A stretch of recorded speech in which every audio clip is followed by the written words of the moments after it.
애틀랜타 연쇄 총격, 왜 아시아계 여성 표적으로 미국 애틀랜타 인근의 아시아계 마사지 업소에서 연쇄 총격 사건이 발생해서 총 8명이 사망했습니다. 사망자 중에서 4명이 한인 여성인 것으로 전해졌는데요. 이 사건 먼저 다뤄보도록 하겠습니다. 윤정 기자, 네. 사건 어떻게 일어난 건지 좀 정리를 좀 하고 갈까요? 네, 이 사건은 현지 시간 16일 오후 5시쯤에 애틀랜타 북부 체로키 카운티에 있는 한 마사지숍에서 처음으로 시작됐습니다. 네. 무차별 총격이 벌어졌는데 2명은 현장에서 즉사했고 3명은 병원으로 옮겨졌지만 이 가운데 2명은 결국 숨지고 말았습니다. 그리고 47분쯤 뒤에 여기에서 좀 떨어져 있는 애틀랜타 시내 다운타운에 있는 마사지숍 2곳에서 연쇄 총격이 이어서 발생을 했는데요. 네. 이 두 업소는 도로 하나를 맞은편에 사이에 두고 이렇게 맞은편에 있는 곳들이어서 도보로 한 2분 정도 거리였다고 하는데 이 두 업소에서만 모두 4명의 사망자가 나왔습니다. 이렇게 모두 8명의 사망자 가운데 6명은 아시아계였고요. 그리고 이들 가운데 4명은 앵커께서 말씀하신 것처럼 한국계였습니다. 또 사망자 중 1명을 제외하고 모든 사망자가 여성이었습니다. 용의자는 21살의 남성 로버트 아론 롱으로 드러났는데 이 첫 번째 범행 지역에서 두 번째 범행 지역까지 차를 타고 이동을 했고 또 이 두 번째 범행 지역에서 다시 플로리다로 이동을 해서 네. 또 다른 총격을 계획을 하고 있었던 것으로 알려졌습니다. 하지만 첫 번째 범행 당시 CCTV 영상에서 SUV 차량을 탑승하는 모습이 촬영이 되었는데 네. 용의자의 부모가 직접 영상을 보고 이 범인이 자신의 아들인 것 같다 이렇게 신고를 하면서 결국에는 첫 번째 총격 3시간 만에 이 용의자를 검거할 수 있었습니다. 연쇄 총격 사건으로 8명이 사망했고 그중에 6명이 아시아인이었다. 그리고 4명이 한국계 여성이었다. 윤 기자, 네. 당시에 급박했던 상황이 담긴 음성 파일도 공개가 됐다면서요? 네, 맞습니다. 이 애틀랜타 경찰이 사건 하루 만에 이 신고 음성 파일을 공개를 했는데요. 먼저 목소리 듣고 이어가겠습니다. We need a robbery here. That guy. That's why need a police. You know. It's a robbery there? Yeah. Okay, is this a house apartment or business? Gold spa. I can't hear you. Gold spa. Do you have a description of him, ma'am? We need to hide him right now. That's why. Please. They have a gun, he said? Yeah. Where is he at in the building? This is a gold spa. I know. Where is he right now? I don't know. I'm hiding right now. Did you have a description of him? Did you see him? Oh yeah, there's a white guy. A white male? What is he wearing? I don't know. Please come, okay? Some guy came in and shoot the gun, so everybody heard the gunshot. Some ladies got hurt, I think, and everybody's scared, so they hiding.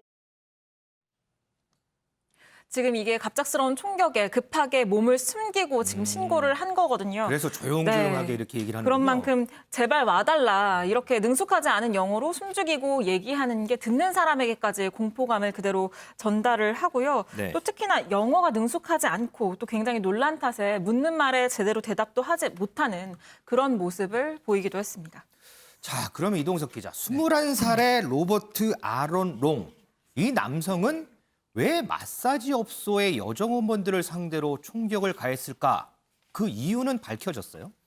네, 마사지 업소에 일하는 한 종업원은요, 한 매체와의 인터뷰에서 이렇게 말을 했습니다. 한 백인 남성이 한인 업소 4곳에 연락해 아시아인을 다 죽이겠다. 이렇게 말했다고 전했는데요. 네. 뉴욕타임즈는 이번 범행에 대해서 동양인을 겨냥한 혐오 범죄의 가능성을 현재 꺼내 들고 있습니다.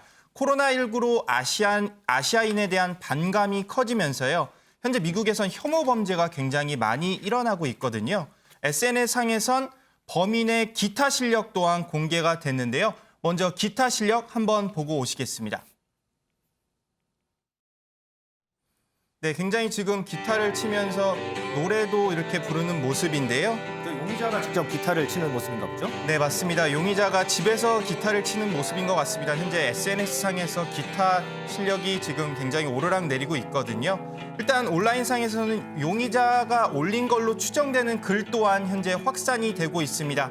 이 글에서는요, 모든 미국인은 우리 세대 우리 시대 최대의 악인인 중국과 맞서야 한다. 그러면서 싸워야 한다면서 증오 범죄 가능성을 열어뒀는데요. 결국 이 글은 허위글로 밝혀졌습니다. 범행 이유에 대해선 수사 결과가 조금 더 나와 봐야 저희가 정확한 이유를 알 수 있을 것 같습니다. 아시아인을 언급하면서 범행에 나섰다라는 증언이 나오고 있다. 그런데 김은미 기자, 네. 경찰은 또 다른 가능성을 염두에 둔 것 같더라고요. 네, 맞습니다. 일단 현지 경찰의 얘기 먼저 들어보고 얘기 나눠보겠습니다. We know this is still early, but he does claim that it was not racially motivated. He apparently has an issue, what he considers a sex conviction.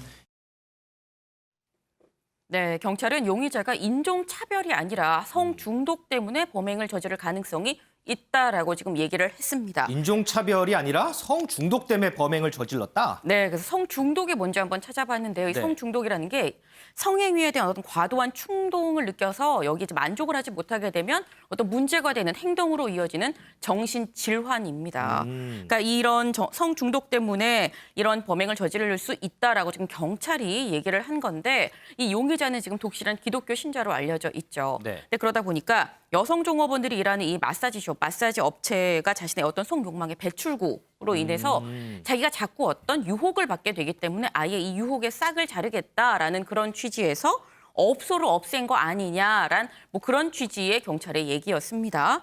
그런데 이 경찰의 발언이 논란이 되고 있는 게 그럼 이 시점에서 이 마사지 업소가 성매매를 하는 곳이었었는가, 퇴폐업소였는가가 상당히 논란이 될 수 있을 것 같습니다. 네. 근데 이 마사지 업소가 성매매를 했는지 안 했는지는 명확하게 아직 밝혀진 사실이 없습니다. 네, 이 마사지 업소들 현지에서는 뭐 성매매를 했다는 얘기도 들렸다라는 얘기도 있습니다만 이 현지 한인회의 얘기에 또 다르면 다릅니다. 현지 한인회에선 해당 스파업소는 퇴폐업소가 아니고 애틀랜타 도심 한가운데에 있기 때문에 여기서 퇴폐 그런 행위를 할 수가 없다. 경찰의 단속이 심해서라고 얘기를 하고 있는데요. 이 발언 자체가 사실 논란이 될 수 있는데 이 외에 또 다른 논란 발언이 또 하나 있습니다. 어떤 거예요? 경찰이 기자회견에서 이런 얘기도 했어요. 그날은 이 용의자한테 참 나쁜 날, 배드데이였다라고 얘기를 했는데 이 나쁜 날이라는 거, 뭐 나쁜 날이어서 그러면 살인이 뭐 정상 참작이 된다는 얘기인 건지 어쩐 건지 나쁜 날은 이 총격에 희생을 당한 희생자들 그리고 피해를 당한 사람들한테 나쁜 날이었다는 얘기는 할 수 있습니다만 용의자한테 나쁜 날이었다고 경찰이 얘기한 건 부적절하지 않느냐. 이건 또 다른 인종차별, 백인 우월주의 아니냐라는 얘기가 나옵니다.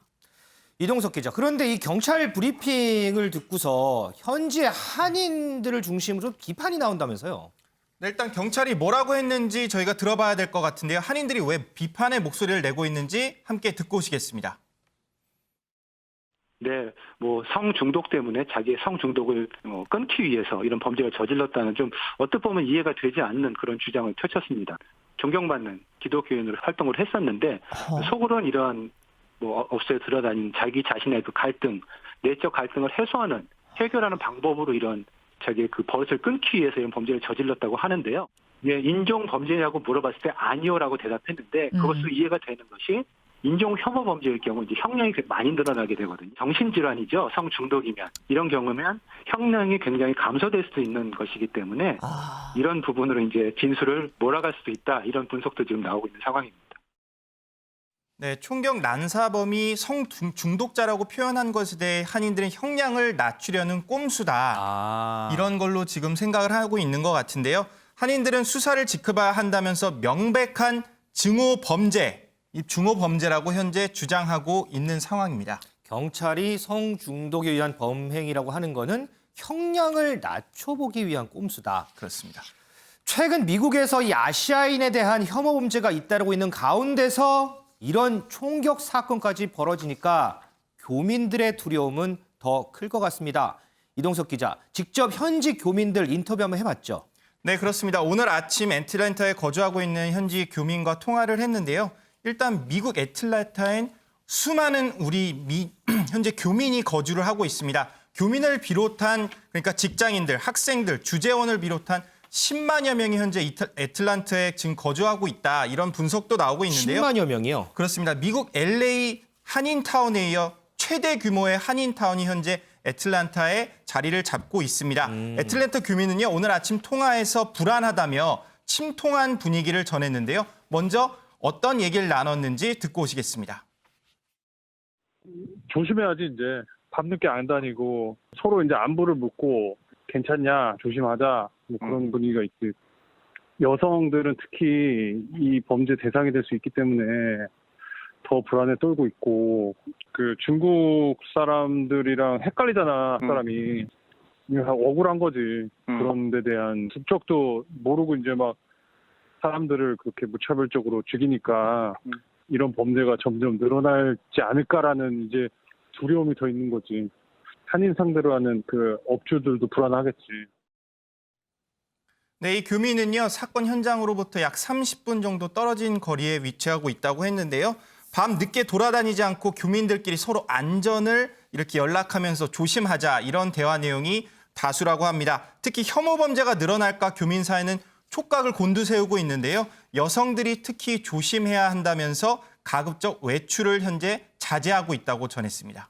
소정수 의원님, 이번 사건이 이제 아시아인에 대한 혐오 범죄인지 아닌지 이 부분을 좀 지켜봐야 되겠습니다. 그런데 최근에 미국 사회에서 이 아시아인에 대한 이런 범죄가 증가하는 건 사실이잖아요. 그렇죠. 이에 대해서 좀 대책이 좀 필요하지 않나, 그것도 강력한 대책이 좀 필요하지 않나 싶은데 어떠세요?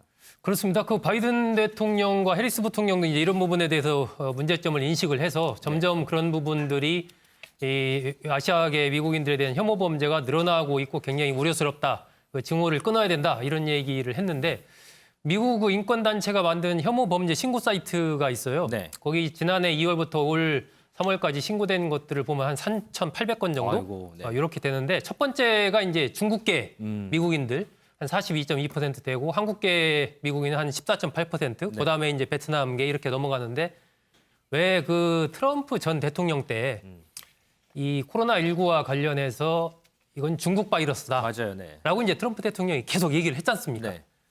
그러면서 이제 미국인들 사이에서도 특히 뭐 그 전부터 어느 정도 인종 혐오 이런 부분에 대한 생각이 있던 사람들은 더더욱 그 동양인에 대한 중국인에 대한 어떤 나쁜 감정들이 더 이제 커진 거죠. 네. 그런데 미국인들이 보기에 중국인과 한국인은 차이가 없죠. 구별하기 어렵죠. 우리도 뭐 이탈리아인과 어디 영국인 구별하기가 쉽지 않은 것처럼 그렇죠. 네. 그러다 보니까 그런 이 혐오 범죄 사건들이 많이 일어났고 뭐 욕설뿐만이 아니고 폭행 이런 것도 굉장히 많았지 않습니까? 그런 상황에서 급기야 이렇게 이제 한국계 미국인 4명이 살해되는 이런 상황까지 갔기 때문에 이것이 이제 원인 여부를 떠나서 결과적으로 봤을 때 어쨌든 이 아시아계 미국인에 대한 혐오 범죄라는 부분에 대한 경각심이 높아질 수밖에 없는 상황이에요. 지금 상황 자체가. 네.